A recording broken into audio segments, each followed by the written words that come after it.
De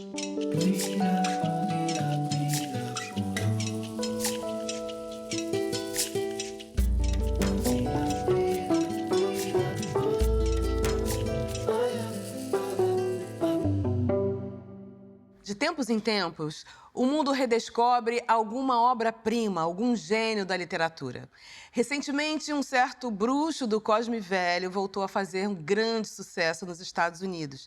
Não apenas pela boa prosa do nosso Machado de Assis, mas também graças ao apuro e à competência da nossa convidada de hoje, a sua tradutora, Flora Thomson DeVoe. Flora, muito bem-vinda. Conta pra gente, você é norte-americana, da Virgínia. Qual foi essa aproximação com a literatura brasileira, com esse universo machadiano? O que te atraiu, o que te trouxe para esse mundo?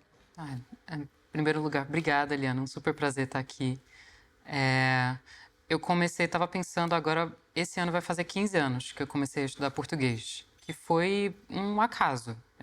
O Brasil não fazia parte da minha vida. Eu cheguei a estudar espanhol na escola, como muitas crianças nos Estados Unidos, mas eu não tinha nenhuma conexão com a América Latina, muito menos com a língua portuguesa. E aí eu fui para a faculdade, assim, minha sorte é que nos Estados Unidos você não precisa escolher de antemão uma carreira, uma especialização. Sim. Então, tudo que eu tive que escolher era, assim, eu vou estudar alguma coisa das humanas. E aí, dentro disso, eu tive 2 anos para descobrir. E nesse processo, assim, o Brasil me achou. Eu comecei a estudar português porque a faculdade que eu fiz língua espanhola junto com língua portuguesa. Então, teve uma campanha de convencimento ali dos professores, comecei a estudar, comecei a apanhar, assim, era muito mais difícil Mas do que... você fala muitíssimo Obrigada. bem Obrigada. e é impressionante. Com quantos anos você começou a estudar português? Comecei com 17. Porque não é fácil, né? É um idioma difícil. E você já imaginava traduzir? Você falou, né? O esquema universitário norte-americano, ele não te obriga a exigir uma definição de carreira logo de cara. Sim. Você já imaginava traduzir? Não. Não, de jeito nenhum. Assim, quando eu descobri a tradução, parecia uma dádiva, assim, um presente do céu, assim, que eu pudesse fazer essa coisa divertidíssima, que é você pegar os textos que você mais gosta, que mais te interessam, e remontar esse quebra-cabeça em outra língua, assim, de você poder realmente abrir as entranhas daquela obra e aí refazer na sua língua materna, assim, uma língua de chegada, é incrível. E aí eu comecei a fazer isso no primeiro ano da faculdade. Também foi um acaso, assim, chegou em mim um pedido de tradução meio urgente, eu nunca tinha feito, mas eu falei, eu encaro. E eu achei a coisa mais divertida que eu nunca sabia que existia, assim.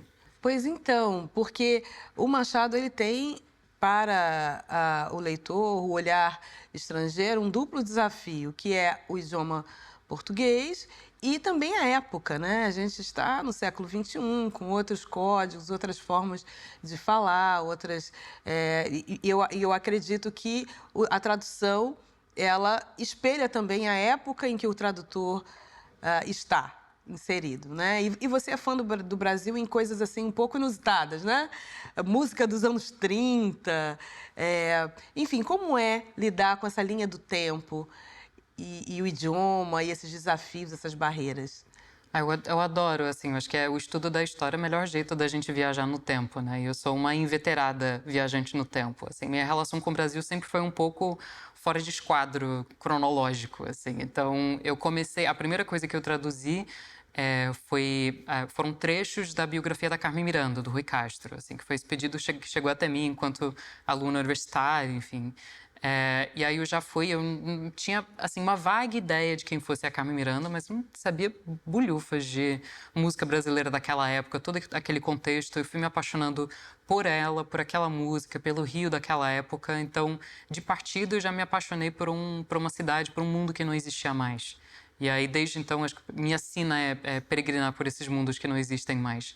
Então, quando eu fui traduzir um livro de 1881, qual que é o contorno desse desafio? De você conseguir preservar de certa forma, assim, não introduzir elementos demais na obra, assim. Eu comprei um monte de dicionário do século XIX, assim, de português para o inglês do século XIX, porque assim, eu bato o olho numa palavra na obra do Machado.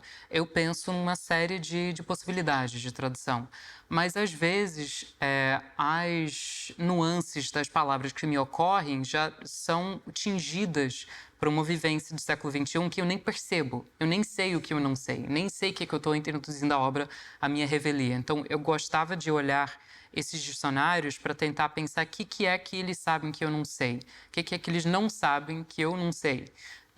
Então, de tentar modular, de certa forma, fazer esse exercício de imaginação, assim, se eu estivesse traduzindo esse livro, o Machado acabou de me entregar o manuscrito, agora eu vou traduzir, mas ter essa dupla consciência de estar na segunda década do século XXI, pensando que eu preciso construir essa ponte. Ao mesmo tempo em que eu quero fazer a tradução mais aproximada daquele momento do Machado, eu preciso pensar que eu estou chegando com mais de um século de atraso no meu leitor, que não vai ter a mais pálida ideia de várias coisas que o Machado está fazendo referência naquele momento. Então, é um esforço, ao mesmo tempo, de você habitar a obra exatamente nos termos dela e de você pensar a todo momento quais são os acenos que eu preciso fazer para que o leitor não perca essa referência, para que ele consiga captar exatamente o que o Machado está fazendo. Olha, isso é muito, muito interessante e muito bonito também, esse movimento, né? É um mergulho que faz a gente subverter o tempo, redescobrir artistas. E, recentemente, hoje a gente tem as redes sociais que desempenham um papel aí para o bem ou para o mal. Isso está posto, né? Elas fazem parte da nossa vida. E ele foi traduzido pela primeira vez, você me falou, né? Em 1952. Sim. Você cotejou o que foi traduzido em 1952 e para realizar a sua tradução agora, quais as principais coisas que você observou? É uma covardia também, né? Assim, pensar que o Machado já chega... Foi o primeiro romance do Machado que foi traduzido para o inglês, e aí já chega com 70 anos de atraso, né? Então, assim, o Machado... Teve tentativas de traduzir o Machado em vida, ele foi traduzido para o espanhol, mas poderia ter tido muito mais na época. A gente pode pensar numa outra história da literatura mundial se o Machado tivesse chegado mais cedo em circulação em língua inglesa. Mas, sim, essa primeira tradução é de 52.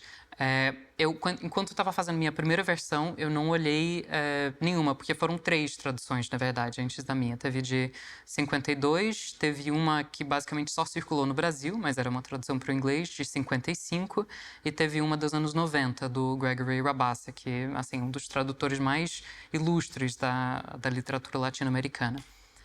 Mas eu fiz a minha primeira versão como se não existissem outras traduções. Assim, só eu e Machado, assim, não tem... Porque uma vez que você abre essa porta, já era, assim. Você vai ficar... É um processo que a gente já fica muito inseguro, assim, tipo, porque não existe uma resposta certa, não existe, assim, não é uma equação matemática que você vai, assim, matei a charada. É sempre uma questão muito subjetiva. Então, eu queria chegar numa primeira versão que fosse só minha. Mas depois, eu cotejei muito intensamente a minha tradução com as outras 3. E o que eu achei mais interessante, além de... Você consegue identificar ali... Não é, assim, uma meia dúzia de sinais que você consegue caracterizar o estilo de cada tradutor.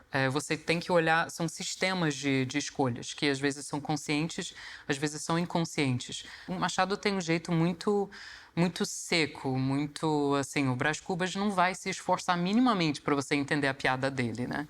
Eu acho que o cotejo das traduções é interessante tanto para a gente entender o estilo dos tradutores, como para a gente entender melhor a obra. Assim, muitas vezes é raro a gente ter tantas traduções de uma mesma obra, porque as pessoas têm essa visão de que traduziu, está traduzido. Não, pode ter traduções infinitas. E sempre que a gente tem uma grande obra com várias traduções, isso é uma janela inacreditável, assim, para a gente começar a expor as riquezas, as nuances, todas essas coisas que estão latentes no texto, mas começam a se revelar, porque cada tradução é como se fosse uma fotografia da leitura de uma pessoa, né? Então, Muito assim, interessante. você bota lado a lado, você já tem outra visão. E tem o teu momento também, né? Teu momento pessoal, você que está traduzindo, que está lendo aquele texto. Eu vi uma fala sua, você falando que saiu do livro do Desassossego para o Brás Cubas, estava num momento meio down, meio depressivo, e aí o Brás Cubas meio que chutou tudo. Ou seja, não tem só a forma, mas tem o conteúdo, o que aquele texto te fala, te diz, te comunica. Como é que foi sair de uma coisa para outra? E Sim. por que esse personagem te pegou pelo pé? Foram dois momentos, assim, quando eu li Brás Cubas pela primeira vez, eu estava, enfim, nesse momento de estabelecer uma relação com o Brasil, eu fui ler depois de ter feito 3 semestres de português. Então, é aquele momento em que realmente eu começava a me virar bem numa frase, assim, de conseguir ler e não só compreender, assim, as palavras, mas começar a engajar com as obras. E aí eu fui logo me meter com Machado, né? E realmente, no primeiro momento, o Brás Cubas era, assim, esse diabinho divertido que me fez companhia, que me espantou no melhor sentido, assim, de sentir que, nossa, essa literatura, assim, esse livro que tem mais de um século, assim, tá muito vivo, assim, foi uma coisa muito importante para mim enquanto aluna de literatura. E naquele momento eu não sonhei em traduzir, assim, porque eu não sou completamente louca. Mas uns anos depois, quando eu abracei minha loucura, assim, e fui traduzir, eu já tinha lido várias vezes para várias matérias, e o que foi transparecendo, assim, eu quase tenho a impressão de uma infiltração, assim, que vem lentamente, é essa melancolia. Eu comecei pela galhofa e saí pela melancolia, assim, que o Machado fala.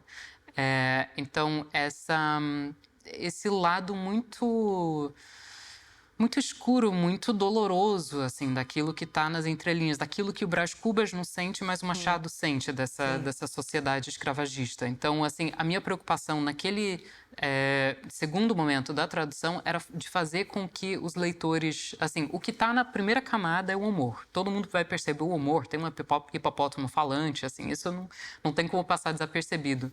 Mas essas camadas de análise, de crítica social, desse panorama dessa sociedade brasileira, isso é muito mais fácil para o leitor perder. Isso que eu fui descobrindo, que eu não percebi tanto numa primeira leitura. Então, eu tinha uma preocupação muito grande de fazer com que isso transparecesse, assim, nas minhas notas, nas minhas escolhas, de todas as formas. É um sarcasmo e uma ironia que revelam do autor o tanto de olhar crítico que ele tem sobre aquele universo todo, né? E a gente já vai voltar nisso aqui. Antes, a gente vai para o Dando a Letra e a dica de literatura. Imaginem se, às vésperas da Segunda Guerra Mundial, o Brasil tivesse se unido ao Terceiro Reich.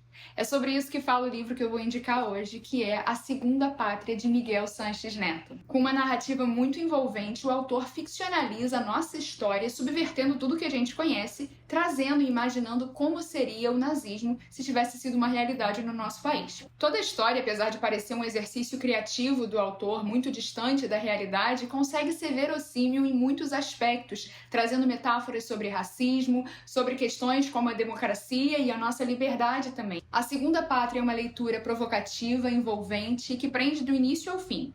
E eu recomendo para quem gosta de história e para quem gosta de se perguntar e se?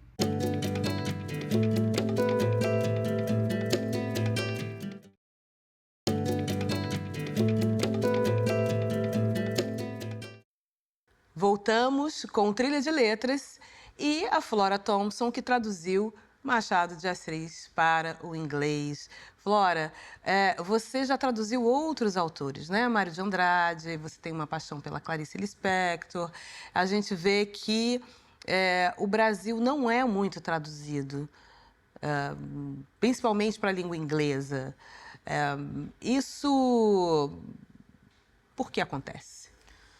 Olha, eu acho que, infelizmente, assim, o Brasil não é exceção, longe disso, assim, a exceção nos Estados Unidos, pelo menos que eu posso falar com mais propriedade, é a literatura traduzida. Eu lembro do meu choque quando eu entrei numa livraria aqui no Brasil pela primeira vez e eu vi, assim, aquelas prateleiras gigantes de história, de literatura universal, de literatura traduzida, e aí aquele cantinho de literatura brasileira, assim, ali, assim, a prateleira pequenininha de literatura não traduzida, porque nos Estados Unidos é o contrário, assim, a literatura literatura traduzida tem que ser meio escamoteada. Saiu recentemente uma lista do New York Times dos 100 melhores livros do século XXI, que assim, você tem que catar ali uma outra... Tudo bem que o primeiro da lista é logo um livro traduzido do italiano, da Elena Ferrante, mas como tem um mercado tão grande de literatura em língua inglesa, as pessoas têm preguiça, as pessoas têm preconceito.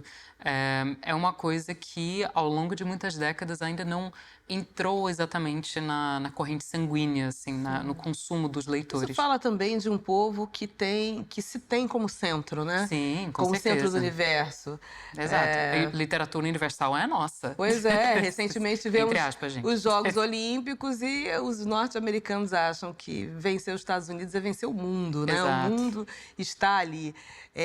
Eu tive algumas experiências de tradução com livros meus e é sempre estranho, né? A gente... enfim, eu acho que tradução é quase a escrita de uma outra obra. E eu me deparei com um conceito muito interessante que é a tradução decolonial. Você o que você pensa sobre isso, né? Porque eu achei muito bacana essa coisa de você deixar um pouco do idioma de partida nesse livro de chegada na outra nação, né? Para fazer um diálogo entre idiomas, entre formas de contar. Com certeza. Essa é a briga mais antiga da tradução, assim, desde o começo, que é assim, que tem muitas formas de colocar. Eu acho que essa moldura decolonial já toca em questões muito importantes, mas de partida você tem uma questão que eu tenho uma obra, eu tenho um leitor que está em outra cultura, em outra língua, quanto que eu levo a obra até o leitor e quanto que eu levo o leitor até a obra, ou seja, assim, quanto que eu facilito essa obra para que ele entenda. Eu vou, em vez de jaca, eu vou colocar uma maçã, porque ele não tem ideia do que seja jaca, e quanto que eu vou falar, olha, tem essa fruta chamada jaca. Então, tipo assim, isso já obriga o leitor a aprender um pouco mais. E a tradução decolonial se insere justamente nessa perspectiva que já foi chamada de estrangeirizante, de você deixar mais palavras no original, de você não fazer tantas concessões nesse sentido, que é o que a gente vê nessa primeira tradução do Machado, que ele tenta facilitar até o estilo do leitor, até o título da obra. Tá aí, assim, já é uma escolha domesticadora, assim, porque a primeira tradução de Memórias Póstumas de Brás Cubas para o inglês saiu com o título infame de Epitaph of a Small Winner, Epitáfio de um Pequeno Vencedor. Dom Casmurro saiu como Dom Casmurro na mesma época, mas Quincas Borba foi traduzido como Philosopher or Dog, filósofo ou cachorro, ponto de interrogação. Então, aí você já vê, assim, é porque a ideia de, assim, o leitor não tem familiaridade, ele vai ver um nome esquisito e ele não vai, assim, isso não é inglês, eu não me interesso. Posthumous Memoirs of Brás Cubas, nunca ouvi falar em Brás Cubas, eu não vou comprar. Então, só que eu sempre gosto de dizer que essa não foi uma escolha do tradutor, essa foi uma escolha da editora na época. Temos agora uma nova, né? não nem tão nova assim mais, né? Mas é muito recente esse sucesso dos podcasts. E você está lá na Rádio Novelo. Como tem sido essa experiência na Rádio Novelo? E tem uma outra coisa que são as plaquetes, né? Que são esses livros pequenos e que tem uma história enorme também na literatura, de muitos séculos. Enfim, explica pra gente onde isso tudo se separa, onde isso tudo converge. Conta pra gente. É uma história longa, assim. Eu tive uma época... Tudo volta para a faculdade. Teve uma época na minha vida que eu estava escolhendo entre estudar América Latina ou fazer rádio nos Estados Unidos, que sempre foi uma paixão minha. Cheguei a estagiar numa emissora da rádio pública por lá. E aí eu acabei abrindo mão da rádio para vir para o Brasil. Então, estar fazendo podcast, estar contando histórias brasileiras em áudio para um público brasileiro é um sonho realizado. A gente fundou essa produtora Rádio Novelo, eu, a Branca Viana e a Paula Scarpim. Foi assim, eu entreguei a minha tese de doutorado para a banca, defendi, e aí eu já comecei a pesquisa para o Praia dos Ossos, que foi nossa primeira série original, que é sobre o caso do assassinato da Ângela Diniz. E foi naquele momento, acho que, assim, isso já faz 5 anos, era ainda mais incipiente o gênero do podcast, assim, narrativas em áudio no Brasil. Então, Praia dos Ossos foi, de certa forma, a gente falando, vamos fazer uma série do jeito que a gente quer para, assim, ser um marco, assim, para mostrar para as pessoas o tipo de áudio, o tipo de história em áudio que a gente quer fazer. E de lá para cá a gente já perdi a conta de quantas produções, inclusive a gente produziu Vidas Negras, que tem, você tá com o Thiago Rogério, você tem uma entrevista maravilhosa, antológica, no episódio de estreia, para quem não ouviu. E agora, em 2022, a gente lançou a Rádio Novela Apresenta, que é uma nova tentativa de inovar um pouco no formato. Então, é como se fosse uma revista sonora, que toda semana a gente traz histórias, que a gente faz uma curadoria, sempre sobre temas diferentes, sempre procurando surpreender o ouvinte. E eu acho que, assim, alguns ouvintes devem ter ficado surpresos com essa novidade do podcast impresso, como a Paulinha Scarpim brinca. Então, a gente tem essa primeira série com uma Palábia, a Livraria Janela, de 12 histórias que saíram originalmente no Rádio Novela Apresenta, agora nesse formatinho gracioso, que eu acho que tem, assim, tem vários charmes ali. O fato de você poder segurar um podcast na mão, uma coisa que é tão pensado para o som, mas você percebe ali também que tem uma... Eu penso assim, eu não vejo assim, se perguntou onde que as coisas convergem, eu acho que elas convergem muito. Então, quando a gente, escrevendo para o podcast, procura muito fazer o que a gente chama de escrever para o ouvido, ou seja, escrever do jeito que a gente fala, com as redundâncias, com as repetições, com as frases curtas, com os erros, entre todas as aspas, de português, eu fico pensando que a gente está, de certa forma, vingando o Mário de Andrade, assim, que foi, depois de traduzir o Machado, foi traduzir o Turista Aprendiz do Mário. Eu acho que o Mário ia adorar, assim, o jeito que a gente escreve E no se o Mário vai adorar, a gente também, por favor, lê um trecho pra gente aqui. Opa, claro. Em 2021, a gente ainda estava entendendo o que viria a ser o Rádio Novela Apresenta. Na verdade, um podcast que nem tinha nome ainda. A gente não sabia direito como descrever as histórias que a gente queria. Estava cada um, à sua maneira, tateando no escuro. Um dos meus lugares preferidos para tatear no escuro é sempre o acervo de algum jornal. E foi assim que eu esbarrei numa manchete irresistível. The Shaman and the Dying Scientist, a Brazilian Tale. O xamã e o cientista moribundo, uma história brasileira. Era de fato uma história profundamente brasileira. O que aconteceu entre Augusto Ruschi, Raoni Metuktiri e Sapain Camaiorá naqueles dias, no começo de 1986, abre uma janela para um mundo ao mesmo tempo próximo e distante, e diz muito sobre o país em que aconteceu. Olha, que interessante, né? Já ficamos todos e todas curiosíssimos para ver, ler. E a Rádio Novelo agora tem uma dupla aí com a Rádio Nacional, com a Rádio MEC. Como é que tem sido essa experiência também? Porque sempre, de tempos em tempos, assim como redescobrem um gênio como Machado, de tempos em tempos enterram uma tecnologia, né? Quando chegaram os computadores, imagine, o jornal vai ser enterrado. Quando chegaram, não sei o que, vai ser enterrado. A televisão chegou, o rádio vai ser enterrado. E o rádio está mais vivo que nunca, né? Sim. Chega em todos os lugares. Quando tudo falha, o rádio está lá. Sim. E como é que tem sido essa entrada nesse veículo que você quis trabalhar com ele, né? Exato, lá exato. na tua formação.